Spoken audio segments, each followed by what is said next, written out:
welcome to the Overprepared DM podcast. My name is Jen. My name is Nick.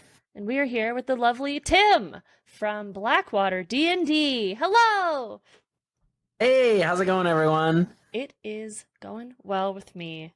Tim, I am so excited that you're here because I have loved watching you guys' streams for the past several months, and I've been on your stream before, and I'm going to be again. It's going to be great. But you tell us about you and everything that you want to talk about. Yeah, so I'm Tim Carlson. I'm the DM for Blackwater D&D. It's a wonderful, lovely group of people and storytellers. It's very narratively focused, but we do roll dice most games. Some games we don't. But most of the time, and very fun, very into the role play, very also playful, and lots of jokes. And I DM there. We do a show called DM Roulette that I also do once a month. That's very fun. And I also sometimes play in some of the one-shots that we do. We have a couple of new kind of mini campaigns going on that we're going to be launching that my incredible wife, Emma, who also is the creative director for the channel, she's running those. She's going to be the DM. And we have Pond, who is, I know, a friend of yours and amazing. And so I'm going to be doing one of those. I'm going to be doing the Weird West, which I'm very excited about. And then outside of that, I'm also an actor and a writer and an improviser and a dad. And yeah, that's how most of my time is spent. So much stuff. And that's impressive. I feel like we could stack cards next to each other of the things that we do in a day. It's a lot of dad. A very little bit of writing, and then, like sometimes I act as well. Dad always I write a lot. Yeah, always takes up a lot. Yeah. Nick is nodding his head yes at us. The Overprepared DM podcast is a podcast where we talk about things and life and strategies and resources for DMs or people who want to start DMing, and we phrase everything in a sense of giving advice to a new person. So we're just going to be chatting, and hopefully we can help you out with some of our experiences. But Nick always starts us off with the same question. I do. So if you, Tim, if you think back to when you first started DMing, way back, whenever that was, what's something that you did back then in prep or while running a game that you would not do now, that you totally have stopped doing, that you would go back in time and say, don't do that anymore, it's a waste of time? Ooh. I would say over-preparing. Definitely when I started, which was only 3-4 years ago. Mm-hmm. I've been doing it a terribly long time. But when I started, definitely planned meticulously in all the places and thought through everything. And even when we started the campaign that we're in, when I first sort of built the world, there was every city by city and laid out all these potential plot hooks. And it was good foundationally. It's good to have that knowledge, but I definitely now plan a lot differently than I used to. Mm-hmm. And a lot more, I will plan only so much, and then a lot of it is reactionary to what happens in the game. I also am more comfortable improvising within D&D. Mm-hmm. I have been an improviser for a very long time, so those skills are kind of baked in, and just being more comfortable with the framework of D&D to be able to be I can just improvise. Mm-hmm. I'm comfortable rolling with things that my players throw at me because I know that I can't think of everything, so I'm much more comfortable now being open to I don't know what's going to happen, and that's exciting. That is exciting. Yes.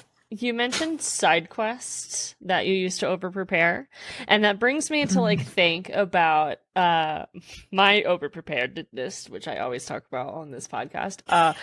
So every person in my city has a backstory and a family and a name and everything, and I also do that with side quests. I overprepare things that will be on the bounty board or I always feel like something needs to happen. So how would you like chat with someone about like how to prepare a side quest without over preparing a side quest? Or what do you think?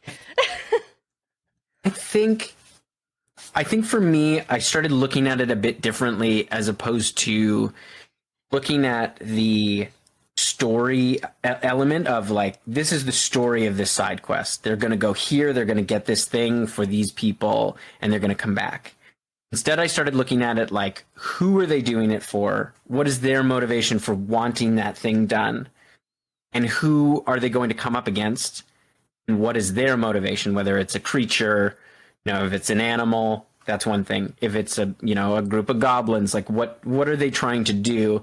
So looking at it from a more motivational standpoint, where it's like, what are these characters' motivations? If I know those, I find that the story pieces start to fit together easier, and they come more organically as a reaction to what happens within the game at the table.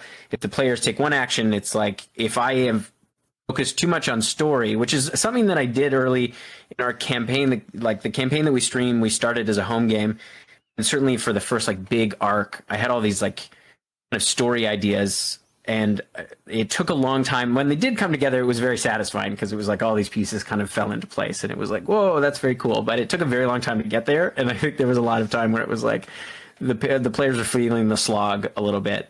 And it's now more about like, I know what the villain, quote unquote, in this thing wants. I know what their desire is, what they're trying to do.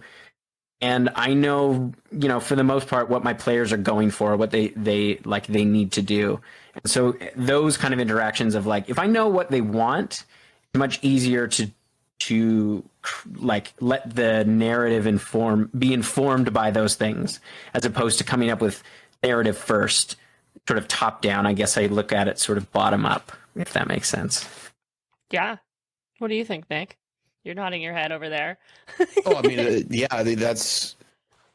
is way easier to think of motivations than it is to plot out a whole story for especially for a side quest, something that might be 1 or 2 sessions, 3 sessions, maybe. But generally what I've found with it too is the my players will hook themselves into a side quest that I have to build later that I wasn't expecting. So accurate. Yeah, which that's actually it's way easier than building up a plot hook for a quest that you want to run, because they're already invested in it. You don't got to worry about getting their characters invested. It's usually some piece of world building or lore or an NPC they latch onto, and they want to like fix this thing or go take care of this thing, and then I get to design this beautiful quest between sessions. Hopefully that doesn't happen like 30 minutes into a session where I'm like, shit. Okay, I'm winging all of this. Let's do this. All right. Yeah. When was the last time you won an entire game, and how did it go? What'd you do? Like, because I do it way more often than not. It's so awful. I had a session. This was last session. A bunch of it, I was like, the characters are in deep. They're level 16. They're dealing with some very, big gods, all that kind of stuff. They've gone to purge this forge of corruption, Moradin's forge of corruption, and it had been taken over by a devil from the ice layer of hell. I think it's the 6th layer, Stygia. Yeah. So they went and they were fighting this thing, and the paladin critted, and she did over 250 points of damage, just like obliterated this guy. And he was like, the devil was like, well, I'm getting the fuck out of here. This is terrifying. And so he went back through the portal he came through that had been like carved in part of the forge, was where he kind of built this gate that he came through. So the whole thing was iced over, and he went back through that thing. And she was like, I'm going after him. And I was like, excuse me? Yeah, I'm going after him. And I was like, okay. Oh, cool. So it was like, she had to make a charisma save to get through the barrier. She made it. She got into hell and chased him down. And then 2 other players went in there too. I was like, oh, I did not plan for the other side of this barrier. I didn't really think it was going to go like this. And so in retrospect, I should have, but I didn't. And so it was like, okay, yeah, they went through, and then they like it's this big icy tundra, and he's farther away. They catch up with him. One of the players like has hasted, and he already has a crazy fly speed because of another thing, and he bombs through and kills. They kill him. They kill him in hell. He's dead.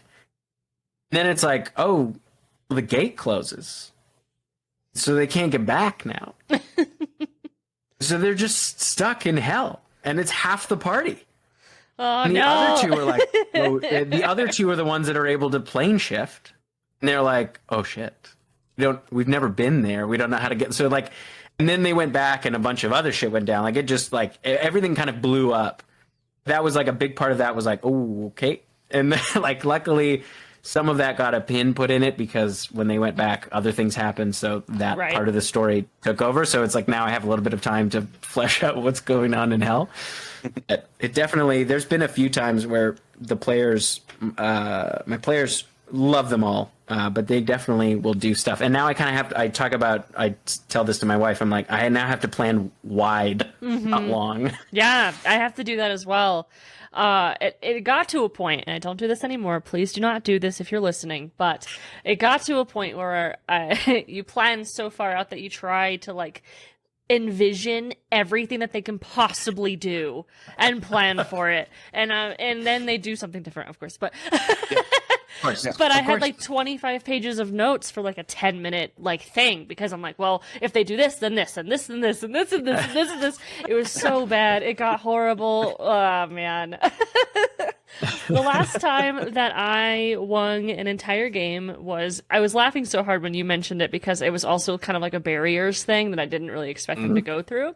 Yep. And at the end of it, I was like, all right, in my head, I'm saying anything over a 25, they're going to make it. Anything less than that, they found another door, like another door, another door, another door. And, and then immediately they get over a 25 and I was like, God damn it. And so I plopped them in a tavern and let them tried to push them into playing bar games. It was great. And then I was like in my head, like, oh, why can't I think of anything right now? This is the worst. What about you, Nick? That's I can't remember with my group that I usually DM for on Wednesday nights. I usually know at this point. They've been playing together for like 3 or 4 years now. Like if I put something out there, I know they're gonna go for it. I know they're gonna go try and push the red button or jump through the crazy looking mirror or chase the unicorn into the Fae. Whatever, they're gonna go do it. So I usually have at least something prepared a little bit, but kind of like what you said and kind of how I've negated having to like really wing a whole session as I do prep really wide. Right. And I improv the details. So I do have a pretty good idea of what they're going to do, where they're going to go. But when they get there, so like when they did go to the Feywild, I didn't have like specifics prepared on who they were going to meet. I just knew they're going to meet an archfey who was going to make a deal with them, and I improv this archfey on the spot, and he's really, really cool, and he's going to be a fixture of my worlds from now on. So, yeah, I just I really did, though. I did come close last week with they left this dungeon alone that leads to a Tarrasque that these bad guys are trying to open up, let the Tarrasque out, because they're bad guys, is what they do. And so they left it alone. They went there, they messed some shit up, and they killed a bunch of people, but they didn't end it, and they left. They come back like 4 days later. Now I think I had like 36 minion pieces on the board. I had a CR 26 wizard on there for new DMs. It's very, very, very difficult, for a 12th level party. Yeah. And then 2 warlocks there too. And I was like, they're gonna run. They're gonna see this army in front of them and they're gonna run. And they're like, nope, we're doing this. And I was like, oh shit. And I'm thinking the whole time, I'm like, we're gonna TPK. This is gonna be bad. 4 rounds of combat later, I have 12 pieces of minions on the board. My wizard is down to like half HP, and I'm just like, okay, well, they might get into this fucking dungeon that I haven't prepared for at all. Great. But thankfully it ended, like our time was up. We couldn't play any longer because we have like a hard out at like 10:15. And I was like, thank God I can actually prep for this next week. Yeah. I came close, came really, really close. We had one of the like big bads at the moment in our campaign. It was from an improvised moment like that, where it was like the story in this world is, I kind of pulled from the Dawn War, but then we worked it. But I had it as in the Dawn War, the Raven Queen was killed. She was betrayed and she was killed. And my wife's character, Emma's character, Nepentha, is like, she kind of built a whole religion and goddess that we worked into the story. So Nepentha is like the goddess of that moment of life and death. And she kind of took over after, in the vacuum of the Raven Queen. They found out later on, they went to like her tomb. And when they got to this island that was like, you know, this kind of cursed place that nobody went, there was a night walker walking around, which is like a creature from the negative energy plane. And the whole thing is they're created when something's sent to the negative energy plane. Mm-hmm. They're very difficult. And at the time they went to this place, they were level 11. And they went, and I for sure was like, in that moment, I was like, they're going to run. I was like, this thing, like, I have a bunch of players in my campaign who are DMs. So I was like, they're going to know what this is. And it's very powerful. So I was like, they're going to run away. And one of the players banished this creature, and this creature doesn't have any legendary resistances, which in retrospect I was like, oh man, that's a bummer. Banished it, and it worked. It failed its save, and so it disappeared, and they left it, so it returned to its home plane, back to the negative energy plane. But then I watched as I realized, and then the other players who were DMs also realized. They were like, uh-oh. You send it back, whatever that thing was that was in the negative energy plane comes back to the material plane. Ooh. That thing had been Raven Queen, basically, in the like Nepentha in her, like, as she was a high priestess of the Raven Queen, and in like those dying moments, she pushed her into the negative energy plane to try to preserve her, and so that she wouldn't fully die. Yeah. And so like she did that in that moment, and like pushed her into there, trying to save her as she, like, her divine soul was spilling out. And so when they did that, it was like, I was like, oh no, like I had never, that campaign's changed. Yeah, absolutely. Like, it was like everything just took a different turn. And it's like, and now they're dealing with this, she's become the matron of vengeance because she was locked away for, 2,000 years. And she basically pissed off at all the gods who kind of left her to die and turned their backs on her. She is like this vengeful god who is after them, and it's like, and it's just because she banished this creature, and it was like, oh no. So if you're new to DMing and you're listening to this, and you're wondering what's the lesson to take out of this, it is if you jingle keys in front of your players, they're gonna go after the key. Mm-hmm, mm-hmm. Whatever you dangle in front of your players, they're gonna be like, oh, that's curious. I'm curious about that. Yep. Yeah. We're level 3. There's a big. It's called a pit fiend. Let's go talk to it. Let's go talk to a pit fiend. Yeah. Except I've also had the opposite in the same campaign. Early on, I gave them a bag of golding, which is essentially a bag of holding for gold. I love the that. whole thing. I was like, I made it. I was like, gonna have a thing where they're gonna get back. You're gonna put in real gold. You get back counterfeit gold. Yes. And I was like, every shopkeep that they went so to, good. every shopkeep that they went to would roll a perception check to see if they picked up. And it was a good counterfeit, so it was a high DC. But as their levels went up, that like those shopkeeps also got better at kind of spotting. And eventually they found out when they got it when they were like level 5. They found it, I think, at level 9 that they were getting counterfeit gold.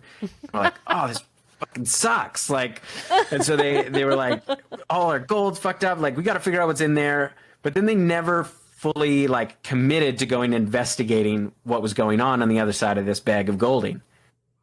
Like, levels went by. like so much time went by before they finally were like, okay, we're gonna go and investigate. They found a mage to like open this thing to make it like a tunnel so they could go through. And it turned out it was a dragon. And originally it was just like, this is just going to be a dragon in a mountain with a bunch of Duragar who's got this counterfeit operation. And as the like time went by, like every couple of months, I'd think to myself, I'm like, okay, like they're higher level. I was like, okay, maybe it'll be, the dragon is like trying to amass this giant horde and trying to destabilize things. And then it was like, it went on so long. I was like, okay, now this dragon is like making a horde big enough to like attract Tiamat and like try to take down Tiamat. And then it like kept going. And then finally I was like, when they eventually went, they got there in the aftermath of that. Oh. This dragon had already done that and ascended. Like it was like, it arrived, it ambushed Tiamat, killed Tiamat, and like took its place. And so when they went, they fought this like zombie Tiamat under this mountain. It was like, and they were like, "Oh God, what have I done?" That is so fun. Everybody's just like, yeah, this thing just keeps growing and growing. Like, because they came across other bags of golding in their adventures, and they were like, "Oh no, these ones are bad too." Like, I gotta let people know. That's so interesting. And when we talked, this reminds me of two things, but I'll start with this one. Like, how do we get the players interested before the world starts changing? Like, how do we do that? How do we get our players interested? What do you guys think? What would you tell someone who's asking you this question as a brand new DM? How do I get someone interested in my side story before the world keeps moving? Because good DMing, the world keeps moving, even though your players make decisions. Yes. Yes. But sometimes I get sad when they skip over things, and now there's a zombie Tiamat underneath the floor, like under the floorboards. I mean, I think a lot of it, and this is a big thing with me in D&D today is why would my players are asking, why would my character do that, right? Yeah. Why would my character care? And at the end of the day, if you didn't set expectations in session zeros, every episode, it's very important. Zeros. Set the expectation that you're playing a fucking adventurer, like that their life is adventuring. That's what they want to do. It's what they do, and at least have some baseline curiosity for things as you're exploring the world, and just because you want to be a murder hobo and go, XP mine on villagers on the next town over. XP mine. Yes. That doesn't make for a fun game. And as Jen has said many times, and I agree with, the DM's a player too. Like, we got to have some fun as well, or, there's no point in us doing it. Mm-hmm. So, I always set the expectation like, hey, you're playing an adventurer. If I give you a plot hook, you don't care, that's fine. That's whatever. But at least, approach some things and explore things a little bit before you dismiss them, because you don't know what's on the other end of it. So I always have the expectation. Session 0, you're playing a fucking adventure. Play a fucking adventurer. Don't play this vanilla white bread. True neutral vanilla thing and white bread. Yeah, who's just like, I don't. You French toast I don't want to ass. save the kids because I don't care about the kids or whatever. Don't do that. It's boring. I think I agree with that. Finding hooks that are not only for certain characters, but also finding avenues to help players shine, especially if you're working with newer players as well. Having those moments where you can craft something that plays to their strengths, whether that's the character strengths or the player strengths. Mm-hmm. And when I started, I was lucky enough. One of the people that is a player at my table now was my DM, and he was really wonderful at world building and kind of getting us hooked in and when we started playing this game, we had a lot of people who had never played before, and watching them, it's been really cool watching all of us sort of grow alongside these characters. Yeah. And the longer you play with people, and you start to learn what they're interested in and what they're invested in and what gets them excited about the game. And the other thing too is like, it's also the players that you're playing with outside of the characters. What are they interested in? What kinds of stories are they interested in? And that's something like, you can, I think you can ask right in these session 0 is like, what kind of adventures do you want to go on? What kind of things excite you? You know, do you want to be this kind of like globe-trotting world, like big stakes adventuring, or do you want to do kind of a smaller in scope kind of thing? And finding out what your players want, set yourself up for success. Yeah. There's nothing worse. And I played in games, and I've definitely had parts of quests or side quests where it's like, who is this story for? Is this story like for me because me as the DM, I want to explore this idea because I think it's interesting, or is it in service of the players? Yeah. It's like, it's like, because I can find ways as the DM, can find lots of ways to have fun within other stories. Like, I love making NPCs. I love flirting with my players. Joking around, and like there's always fun to be had, or elements that I can work in that are fun. Like it's fun looking back at at the story as it is now and looking at like, oh, these are the themes that I clearly am interested in. Like the idea of that, like history repeats itself, and like that like actions have consequences and that kind of stuff, and like those kind of like big cyclical ideas are interesting to me. But it's like those are kind of bigger scope that I'm hoping my players don't have to think about that big picture stuff.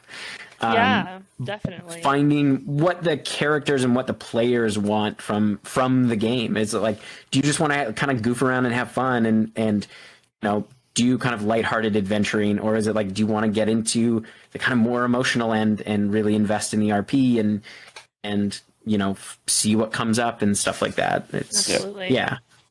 Yeah, I'm the type of DM that provides a survey for all my players at the beginning because I want, like, as You're you such said, a nerd. I know some people are more interested in the big picture, and that's why I do the survey. Not everyone is, and some people just put like agree all the way across the board. But like I asked questions kind of like that, like what would you prefer to play in? Would you like the story to be more about the large scale problem and you guys are not important, or do you want the story to be about you and you guys are the chosen ones? Like, what do you want on that scale? And it's important to ask questions like that because some people want different things. And you definitely don't want to create what one of my DMs in the past has expressed as a party full of heroes versus a party full of lancers. And you want everyone to complement each other, and you don't want one person to be like the shining individual and then a party full of all of their lancers. Like, that's not fun for everybody. It could be like, I've played characters where I call myself the glorified background character because I'm a rogue. Like I'm just in the background and you can consult me. I referred to myself as the consultant one time because they were actually speaking directly to me and I was surprised. But it was fun, and I just think it's important to ask questions like that. Even little things like, how deeply do you want to know the NPCs? And that has helped me because I will go all out on my NPCs, as I've stated. But like, if you don't give a shit, like if you're just going to kill them with Fireball, or if you're just going to get the quest and move on and not learn about them, then I'm not going to put in the extra effort. Yep. So things like that are super helpful. I always get invested in the NPCs that are either improvised or just a name you picked from a list. They're like, what is that guy's deal? Exactly. My players have a whole stable of NPCs right now that were just like cool nods to old campaigns or random NPCs that they were just there, but all of a sudden now they have this little collection with them at their home base. That's just we had a running joke in Blackwater that they can't leave anyone behind. Anyone. Just like collecting orphans. I think it's also too in the in the environment that you and the tone that you set at the table. I think this is something that comes with, the longer you spend with people and you start to learn that. But it was something that we talked a lot about, and we continue to talk about at our table, because we went from a home game to streaming, what that transition was like. And then, as that has grown and what we want out of the game and how that's sort of shifted a bit. But, like, the idea, and this is something from improv that I, hold very dear, and like what I have taken from my experience in that and on stage, is that I'm always trying to look for moments to like set someone up for success. Like, I'm always trying to set them up. And if everyone's trying to do that most of the time, and you always are in this place where everybody looks good because everybody's trying to make everybody look good. And it's also okay to like, and the other part of that is like, you can hold the ball and like you can take your moment when those moments come along, like enjoy that. And like we had a session a little while ago where one of the players, they're a very not sneaky group. Like they're so unstealthy. It's like their one downfall. But one character is very stealthy. His build is he is very stealthy, but he never gets to use those skills. And they had a session where they wanted to like break into this palace and search for their friend who had been kidnapped. And so he finally got to do all of this stealth and like deception stuff that he had not been able to do forever. And after the session, he was like, "I'm sorry if that was too much." And everybody was like, "No, that was so fun." Like it was fun for me as the DM to finally be able to like give him that opportunity to get to flex all of those cool abilities that he has in like a really nice way. And everybody at the table was just like, "Yeah, take it. Like have fun, like enjoy the moment." And it was really nice. Yeah, D&D is a shared experience. Even if you have to sit for an hour and watch your friend have the best time of their life, like revel in that. Enjoy them enjoying it. Like that's what this is all about, So no, that's I have no stealthy people in my party right now except for I know exactly what you're talking about. Yeah. So let's say a new DM comes to you and asks, like, how do I get my quiet player to feel good about having those moments? Because I have personally experienced as well handing them a moment and they are like, nah, and they pass it off to someone else. How do we get them confident? How would you guys do it? Ooh, that's hard, especially if they're passing off their moment to someone else. I mean, that's going to be a talk away from the table, right? That's going to be after session's over, like, hey, hang out for 30 minutes. Let's drink a cup of coffee and have a chat and figure out what it is that they want to do. One might maybe ask if they're having fun. If they're not having fun, maybe, hey, definitely, this isn't the place for you. That's fine. Yeah, we want you to have fun. Two, what if they're not having fun? What can you do to fix it? Three, if they are having fun,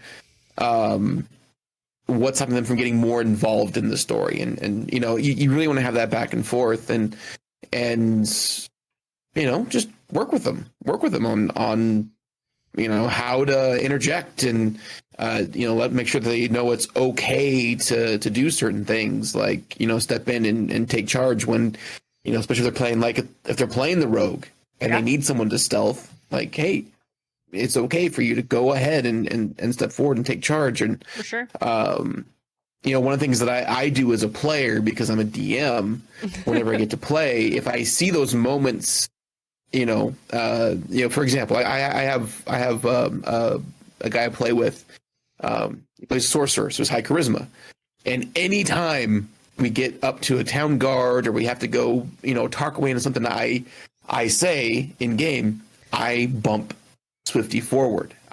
My character literally will push his character forward so he gets to be the charisma guy. Yeah. And it's worked great. It's worked really, really great. That is good. Yeah.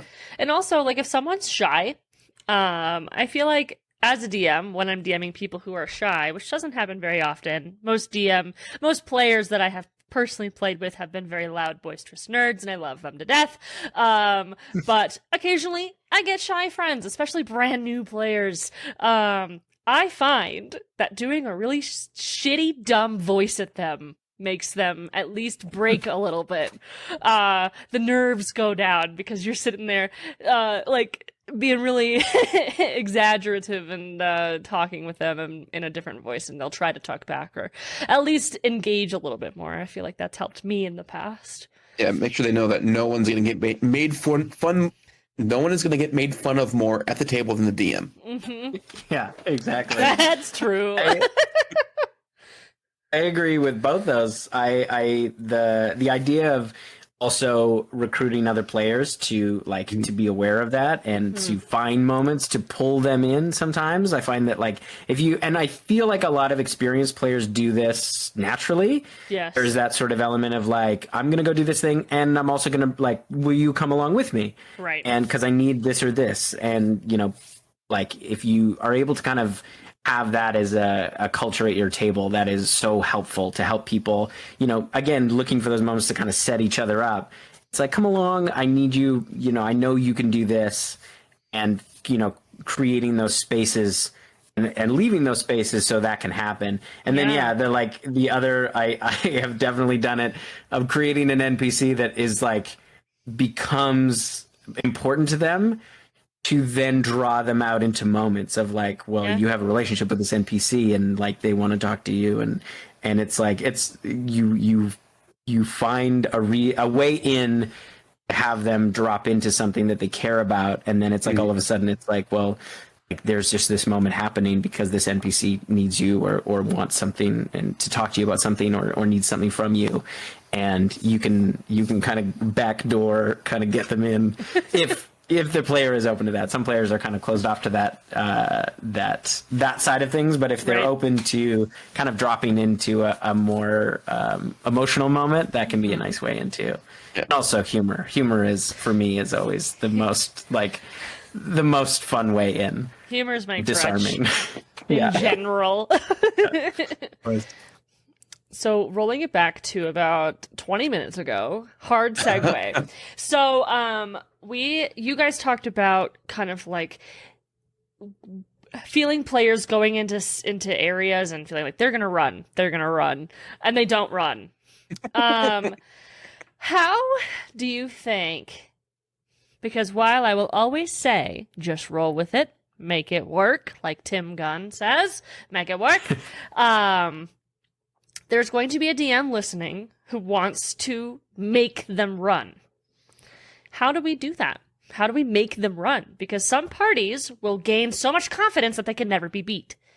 They're gonna walk into the Feywild at level 1. Exaggeration, but how would you guys make someone feel like they had to run? One of my favorite things to do, and it's something that I strive to think about a lot, especially as players get into those higher levels. It becomes harder and harder to put them in scenarios where they can't just fight their way through it. Mm-hmm. Finding scenarios where it's I had one where they knew about this villain. He was a lich and he was a king. Nobody knew that he was a lich. They had figured it out and he was a king.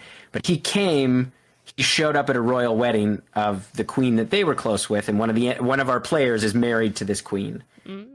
And so he came to the wedding.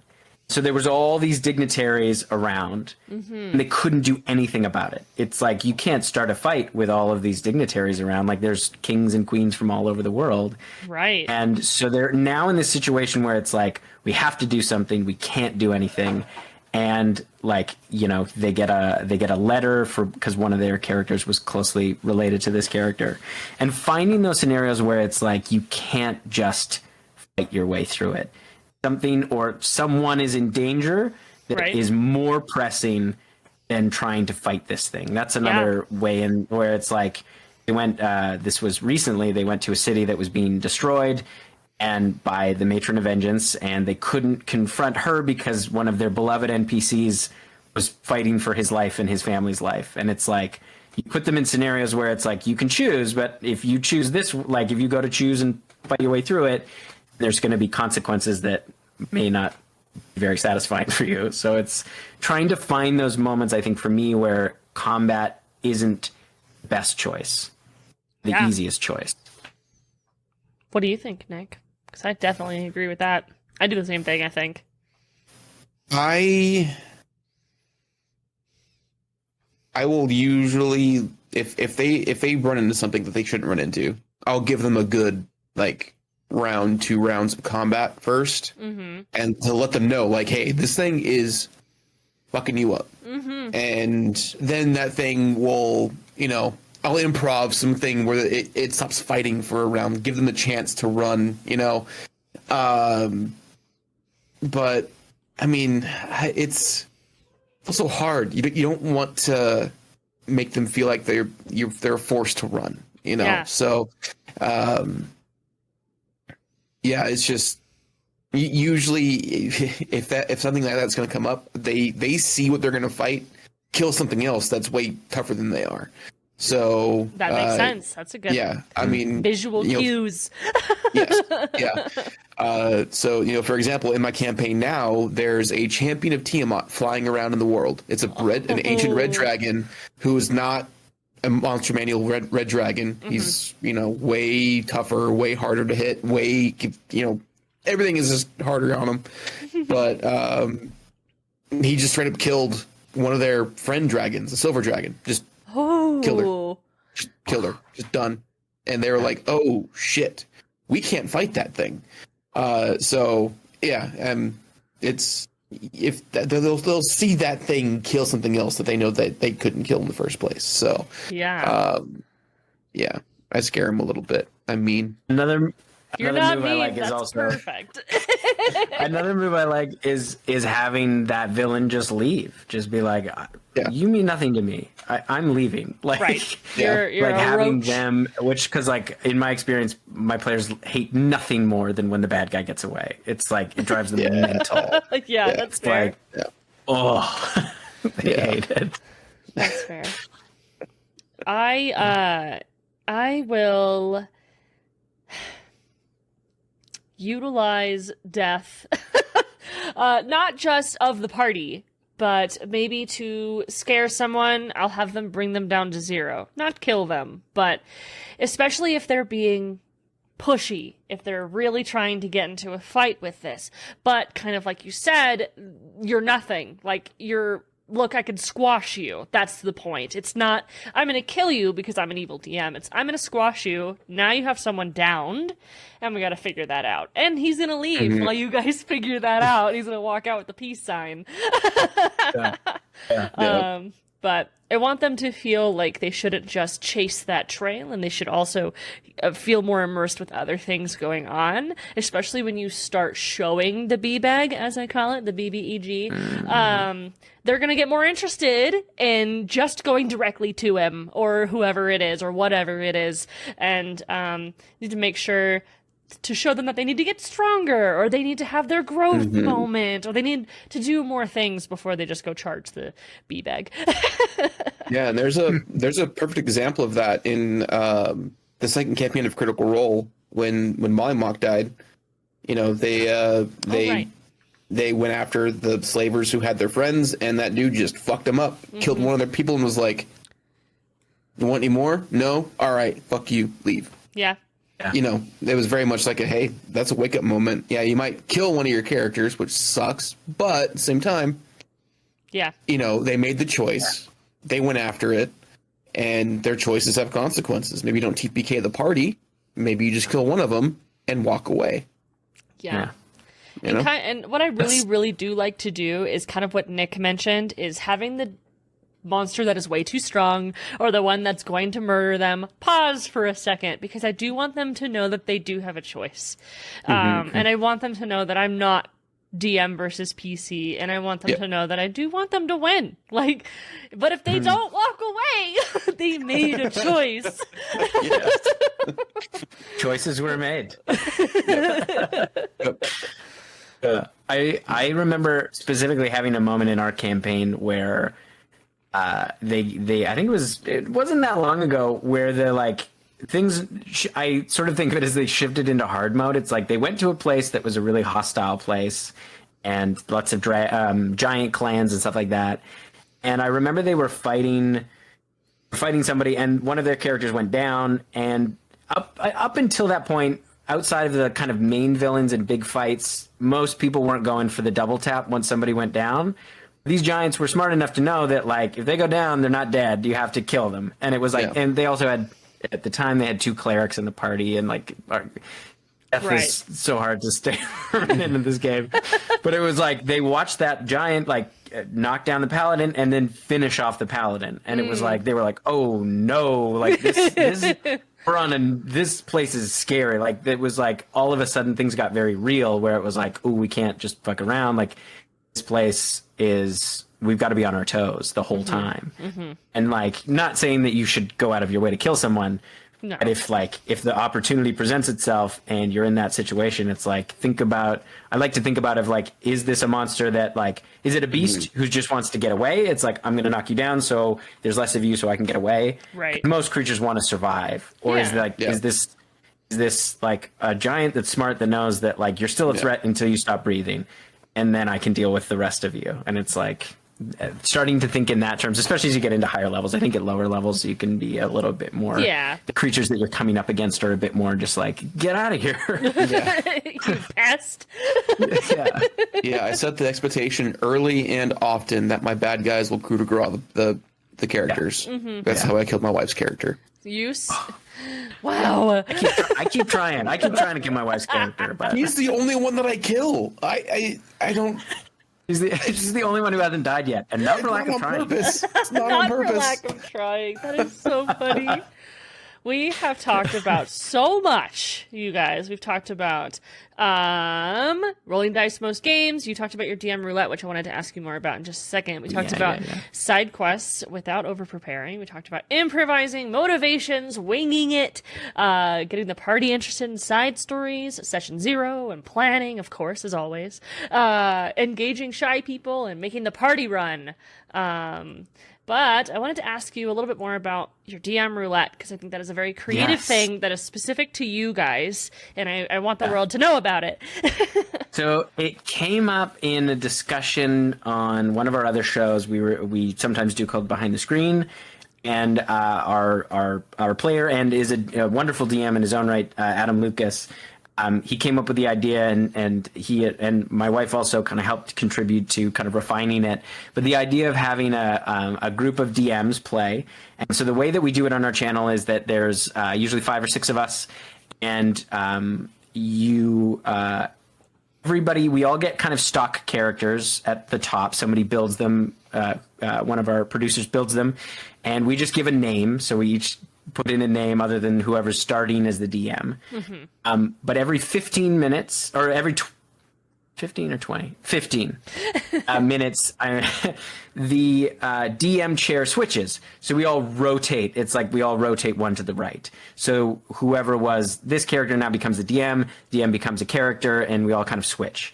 So, and then also on a natural 1. Anytime there's a natural 1, that also we also rotate. That's really fun. And halfway through, we kind of ramp it up. It's natural 20s and natural 1s, and it was a fun idea of like a kind of a thought experiment of like what would happen if you basically had to improvise everything, and like the idea of playing all the characters and the DM at the same time. And it is so fun to just dive into a game knowing that like you are going to fly by the seat of your pants, and it's all about saying yes. Like you just like, and remembering, the more details you can remember, the more fun it is of like, you know, picking up little things from characters that people throw down and like reincorporating them. And it's very fun. It's very chaotic.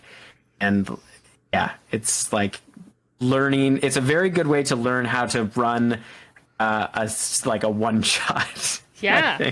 Definitely. I think it's also good to have like improv activities with your party. Like another way of doing that, you don't necessarily have to make your players DM, but you could do what I like to do at the beginning of the games is give them a prompt where they will just answer it in character. And that usually spirals into a little bit of role play. And we just sometimes, most of the time, I would say there's occasionally where we're like, that's not canon. But most of the time we'll just throw it into canon, like it's a conversation they had while walking or something like that. And I also like to do campfire chats, which is what I do whenever they do long rests. I give them a prompt as well, and they roll off of everything. I'm like, well, the evening gets dark and the conversation falls on blank, and then they just start chatting, and it's led to some really cool stuff, like performance checks to like do their ritual dance for their god, like it's and show the party and